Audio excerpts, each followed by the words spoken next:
Well, hey YouTube, Petey Twofinger here, and I was going through the footage we shot yesterday. We did our first music day, and there was a storm.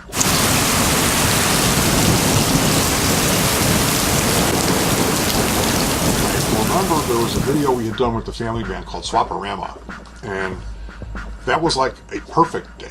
It was beautiful, the sun was going down. It's at the end of the day, and the way that the video was framed is there's something called line and form. And that means the way that the elements in a photograph or painting are aligned.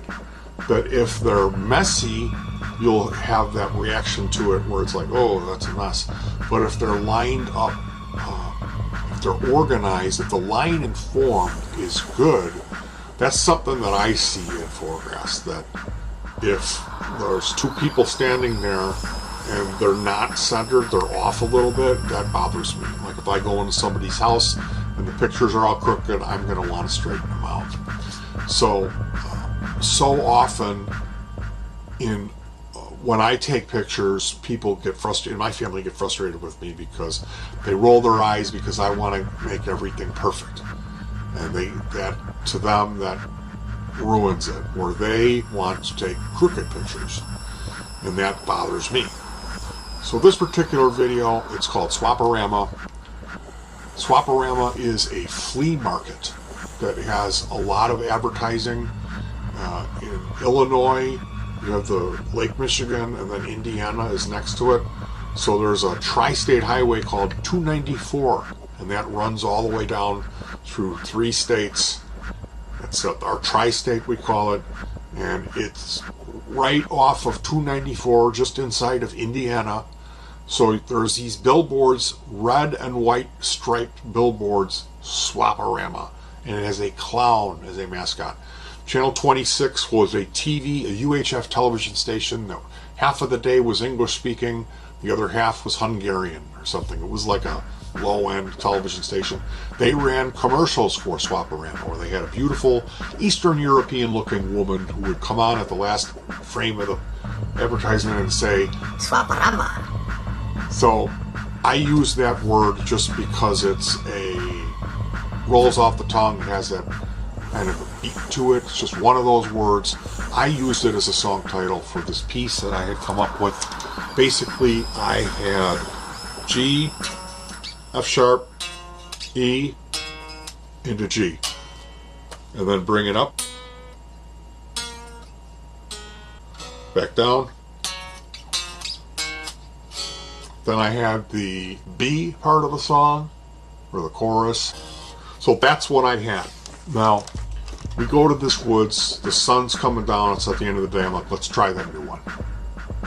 And we had that foundation there, but what you see on the film, like I said, the video turned out really well. I use a lot of effects. That's just something I do. I know it looks cheesy, I know it looks amateurish. That's just what I like, and that's how I edit my video. So I'm gonna put the link to the video. I'd like you to watch it so you can see what I'm talking about, but not for any of those other reasons, but for what you see, what you can see in the video.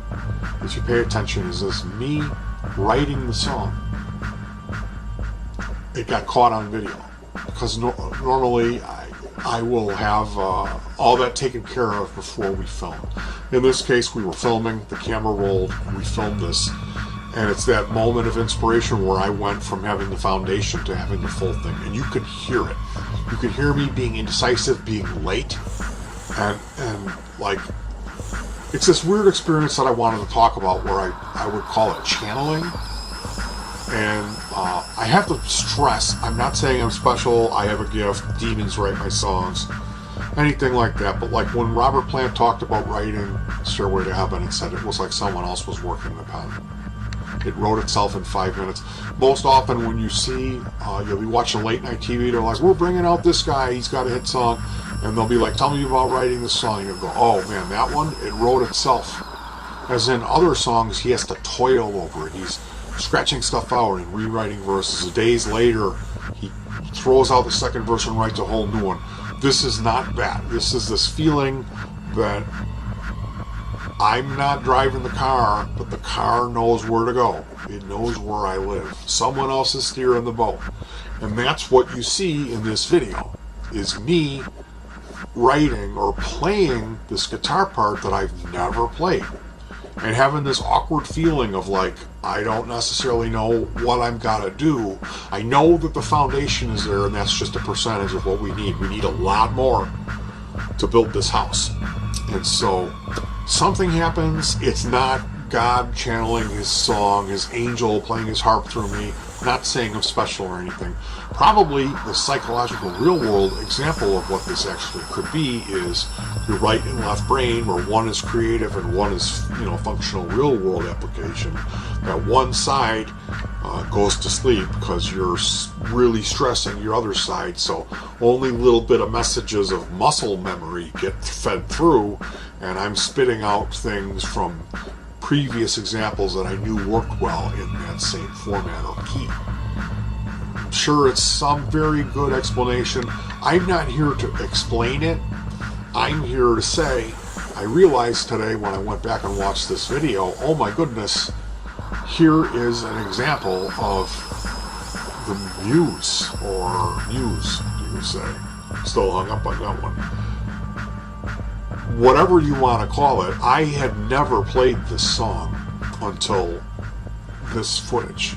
You watch the video, you're not hearing so much of that. You're hearing me stepping lightly, and because it's like I'm there, but it's not really me playing. It's just like this surreal thing is just happening, and I'm being given the song, okay, in its perfection. And that's caught on tape. So, again, I know what I just said makes it sound like it's this divine thing. Whatever it is, that's what's special about this piece of video. And the line and form, the way that the video, how we're standing and how the camera frames us, is good. It's a good video, and it catches that weird thing where you hear people talk about how the song wrote itself. It captures that moment through my playing. Now, a big part of why this song sounds as good as it does is the interplay between the piano, the rhythm guitar, and the lead voicing. I had suggested to my daughter, why don't you try to do like chordal picking, whatever, finger picking, and whatever she came up with between her and what her sister's playing on the piano, the interplay between that and the lead guitar is magical. And I had some sort of a delay. I was using a large speaker, which I had never used, and some sort of a delay effect with a wah-wah, and it all just came together. It was kind of a jazz drum kit sound that's different than what I normally use. It also added to the flavor that makes it seem old-timey or country western, or something just a little bit different than what we normally play, which is one of the things that I really enjoy about writing music for the family band, is that I don't have my identity strapped down to that. There's no baggage. I can write something that sounds country or silly or jazzy or rockish. And the rockish thing is something I need to get away from. There's enough of that, basic, dumb kind of that type of stuff. So having a piece of music like Swaparama is something I hold up. It carries a lot more weight. So definitely check out the video. It catches this rare thing of me stretching out, literally writing the piece on camera. We had the basic premise for the piece, but nothing special. I elevated the piece by nervously trying ideas as they came. This type of odd, I'm not driving the car but it knows where I live type of possession happens to me when the stars are aligned, meaning it's rare that happens. This type of creative channeling experience is something I've heard about other folks who write lyrics mention happening. Example, Robert Plant said that when he wrote Stairway to Heaven, it just came to him like someone else was moving the pen in under 5 minutes. I've heard this same fact about a lot of very popular hit songs. So when questioned, people say, well, that song, that just came to me. As in other songs, they had to toil or work over. It's a thing. Playing in that moment is also a very uncomfortable feeling. But at the same time, on the video, I look very relaxed. If you're a person who writes music, I'm sure you know what I'm talking about when you're in that zone, when you know that the foundation's there, but you need to build the rest of the house, and you're not really conscious. It's like you almost go half asleep. And it's something with the sides of your brain, I think. And it's like you're in this creative zone where you don't know what's coming next, but it just comes to you. However you explain that, that's what's caught on this video. And I never realized that I was always distracted by other things in the video. If you ever had any experience like this, if you know what I'm talking about, please comment and let me know that I'm not going crazy here. All right, you guys, I'll see you soon.